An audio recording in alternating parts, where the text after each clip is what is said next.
Assalamualaikum warahmatullahi wabarakatuh.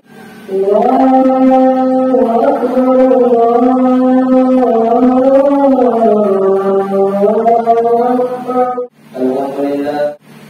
Hadirin yang Jumat yang insyaallah dirahmati Allah Subhanahu wa taala. Ajaban li amril mu'min.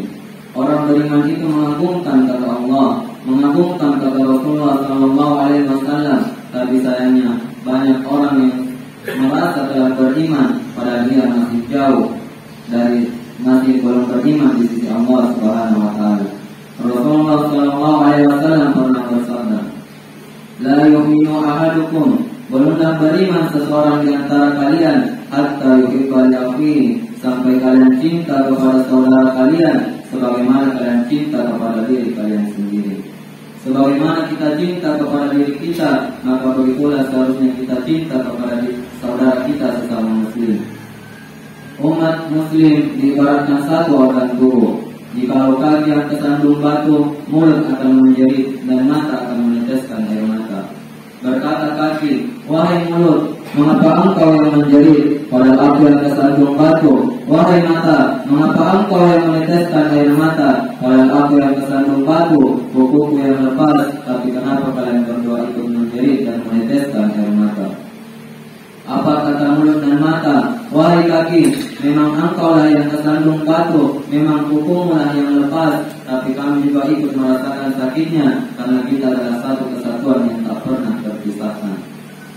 Begitulah umat muslim. Memanglah bukan kita yang dianiaya di luar sana, memang bukan kita yang dibom di luar sana, memang bukan kita yang dizalimi di luar sana, tapi kita juga ikut merasakan sakitnya. Kenapa? Karena kita cinta kepada saudara kita sesama muslim.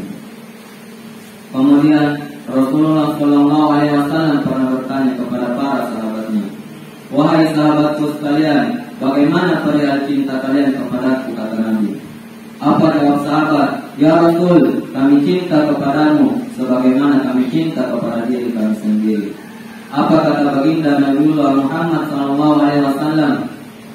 Belumlah sempurna keislaman seseorang manakala ia belum mencintai Allah dan Rasulnya melebihi dari kecintanya terhadap dirinya sendiri. Boleh kita cinta kepada diri kita, boleh kita cinta kepada saudara-saudari kita, boleh kita cinta kepada anak-anak kita, boleh kita cinta kepada keluarga, harta, jabatan kita, tapi belumlah sempurna manakala kita belum mencintai Allah dan Rasulnya melebihi dari kecintaan kita terhadap itu semua. Orang yang cinta kepada Allah Subhanahu wa taala, alladzina yadhkuruna Allah qiyaman wa qu'udan wa 'ala junubihim, yaitu adalah orang-orang yang mengagung-agungkan nama Allah, menyebut-nyebut nama Allah dalam keadaan duduk, berdiri maupun dalam keadaan berbaring. Ketika seorang hamba telah cinta kepada Allah Subhanahu wa taala, ketika kita yang seorang hamba telah cinta kepada Tuhan kita, Allah Subhanahu wa taala, maka Allah Subhanahu wa taala akan memunculkan rasa cinta yang lebih daripada kita mencintainya. Ketika Allah Subhanahu wa taala telah cinta kepada seorang hambanya, fanada Jibril ahlas sama, maka Allah akan mengumumkan, panggil malaikat Jibril, "Ya Jibril, inni uhibbu fulan," sesungguhnya saya mencintai si fulan, fahibbu, maka kamu juga harus ikut mencintai hamba yang telah aku cintai. Tidak berhenti sampai di situ. Fanada Jibril ahlas sama, malaikat Jibril akan mengumumkan kepada seluruh penduduk yang ada di langit. Siapa itu? Mereka adalah malaikat-malaikatnya Allah Subhanahu wa taala. Wahai para malaikat, inna Allah yuhibbu fulan, sesungguhnya Allah telah mencintai si fulan, fahibbu, maka kalian semua juga harus ikut mencintai Allah, mencintai hamba yang telah dicintai oleh Allah Subhanahu wa taala. Dan tidak berhenti sampai di situ. Akan diumumkan kepada seluruh makhluk yang ada di bumi bahwa Allah Subhanahu wa taala mencintai seorang hamba, maka seluruh makhluk yang ada di bumi akan mudah dalam menerima keadaan hamba yang telah dicintai oleh Allah Subhanahu wa taala. Dan seorang manusia yang paling dicintai oleh Allah Subhanahu wa taala tidak lain adalah baginda Nabiullah Muhammad SAW,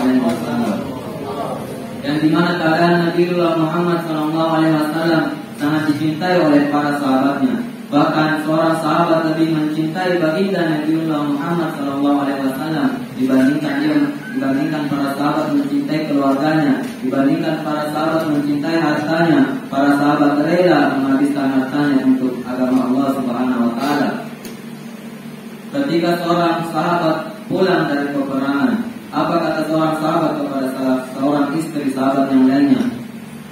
Wahai sahabatku, suamimu telah syahid di medan perang, anakmu telah mati di medan perang. Tapi apa jawab seorang istri sahabat tersebut?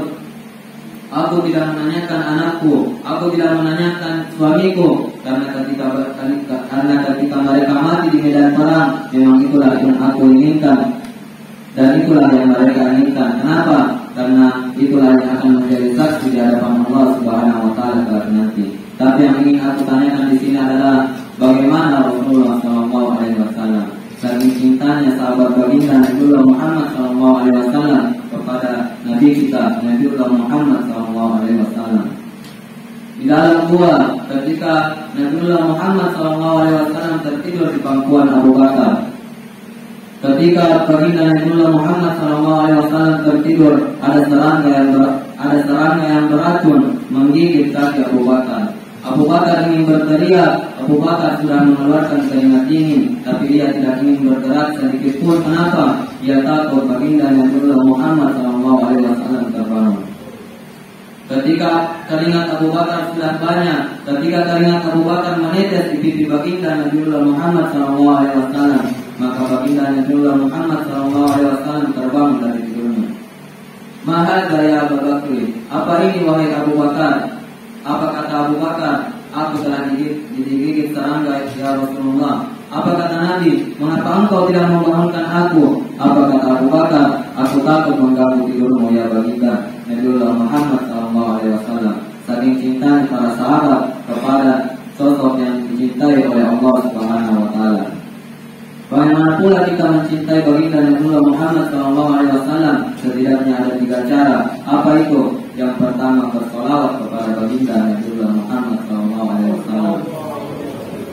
Ketika Allah Subhanahu wa Ta'ala menyuruh kita sholat, Allah tidak pernah sholat.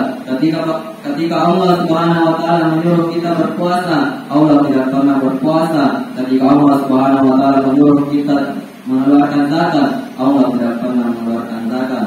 Tapi ketika Allah Subhanahu wa Ta'ala menyuruh kita bersolawat kepada baginda Nabiullah Muhammad SAW, Allah dan para malaikatnya lebih dulu bersolawat kepada baginda Nabiullah Muhammad SAW. Inna Allah wa malaikatahu yusholluna 'alan nabi. Sesungguhnya Allah dan para malaikatnya bersolawat kepada Nabi. Dan cara yang kedua untuk mencintai baginda Nabiullah Muhammad SAW adalah dengan cara mengikuti sunnah beliau. Apa kata Allah Subhanahu wa Ta'ala? Wahai nabiku, beritahukan kepada umatmu bahwa ketika ia ingin mencintaiku, maka ia harus mengikuti jejakmu. Dan ketika Allah Subhanahu wa Ta'ala berkata itu kepada baginda Nabiullah Muhammad SAW, itu tanda bahwa kita sebagai umat baginda Nabiullah Muhammad SAW harus ikut mencontoh sunnah-sunnah baginda Nabiullah Muhammad SAW, karena para diri baginda lah suri tauladan yang terbaik. Dan cara yang ketiga untuk mencintai baginda Nabiullah Muhammad SAW adalah dengan membaca sirah-sirah beliau. Ketika seseorang ingin mencintai seseorang, maka ia harus mengetahui riwayat hidup seseorang itu. Maka begitu pula kita, ketika kita ingin mencintai baginda Nabiullah Muhammad SAW, kita harus mengetahui riwayat baginda Nabiullah Muhammad SAW. Dulu baginda kita Nabiullah Muhammad SAW tidak hanya mengajarkan para sahabat untuk berani mati di jalan Allah, tapi mengajarkan para sahabat untuk berebut mati di jalan Allah Subhanahu wa Ta'ala. Di sebuah peperangan, ketika pasukan kaum muslimin sudah siap dan melawan pasukan kaum kafir, baginda Nabiullah Muhammad SAW berjalan dari ujung kanan ke ujung kiri. Ketika baginda Nabiullah Muhammad SAW menyiapkan pasukan, ada seseorang anak muda di atas kudanya sambil memakan buah kurma. Ketika baginda Nabiullah Muhammad SAW lewat di hadapannya, ia memanggil, "Ya Rasul, ketika aku mati di peperangan ini, apa ganjaran yang akan aku dapat wahai baginda?" Apa kata baginda Nabiullah Muhammad SAW? "Mau'idukumul jannah, engkau dapat janji untuk memasuki surga Allah Subhanahu wa taala." Dan apa kata sang pemuda itu? "Bakin, bagus ya Rasulullah." Kemudian Rasulullah SAW bertanya, "Apa gerangan sehingga engkau mengatakan bagus?" Apa kata seorang pemuda? "Tidak ada apa-apa ya Rasulullah, kecuali aku hanya berharap semoga aku menjadi ahli surga." Kemudian baginda Nabiullah Muhammad SAW melanjutkan mempersiapkan pasukan untuk berperang melawan kaum kafir. Ketika baginda Nabiullah Muhammad SAW melanjutkan mengintrospeksi pasukan, seorang pemuda ini berkumam berbicara sendiri di atas kudanya. Apa kata dia?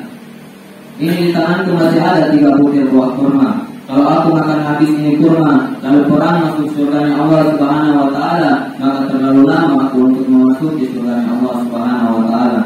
Dan apa yang terjadi? Dia buang kurma itu dan dia serang sendirian itu musuh. Kaget baginda Nabiullah Muhammad SAW.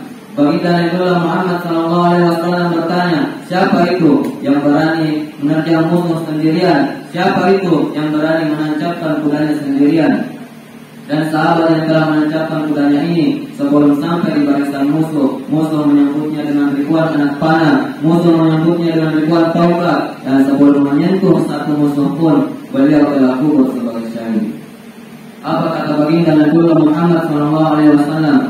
"Siapa itu? Adakah yang tahu bahwa siapa yang pemuda yang berani itu?" Apa kata salah seorang sahabat? "Ya Rasul, orang itu adalah orang yang tadi bertanya kepada ya Rasul. Baru saja saya mendengar dia berkata, kalau dia makan habis kurma yang ada di tangannya, lalu perang masuk surga, maka terlalu lama dia masuk surga ya Rasul."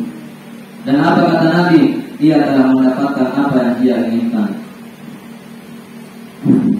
Bagaimanapun itu, ketika Allah Subhanahu wa taala telah mencintai seorang hambanya, maka seorang hamba akan dibimbing oleh Allah Subhanahu wa taala untuk lebih bertakwa kepada Allah Subhanahu wa taala.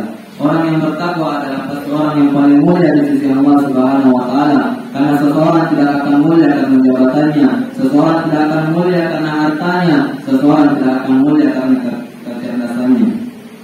Andaikan kemuliaan terletak pada jabatan, maka tidak ada yang lebih mulia daripada Fir'aun. Andaikan seseorang mulia karena hartanya, maka sampai sekarang Qarun harta yang masih tertipu di dalam tanah. Dan andaikan seseorang mulia karena otaknya, maka tidak ada yang lebih cerdas daripada Haman. Tapi kemuliaan terletak pada innama akramakum indallah. Sesungguhnya orang yang paling bertakwa kepada Allah, sesungguhnya orang yang paling mulia di sisi Allah Subhanahu wa taala, atqakum, adalah orang yang paling takut kepada Allah Subhanahu wa taala. Barakallahu li wa lakum fil Qur'anil Karim wa nafa'ani wa iyyakum bima fihi min al-ayati wa dzikril hakim wa taqabbal minni wa minkum tilawatahu innahu huwal ghafurur rahim. Alhamdulillahilladzi lahu al-hamdu kulluhu wa lahu al-mulku kulluhu wa biyadihil amru khairul kulluhu wa ilaihi al-amru kulluhu.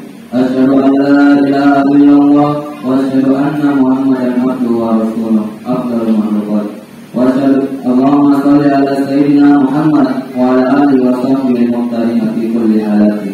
Fa ya ayyuhan nas usikum wa nafsi bi taqwallahi la'allakum tuflihun.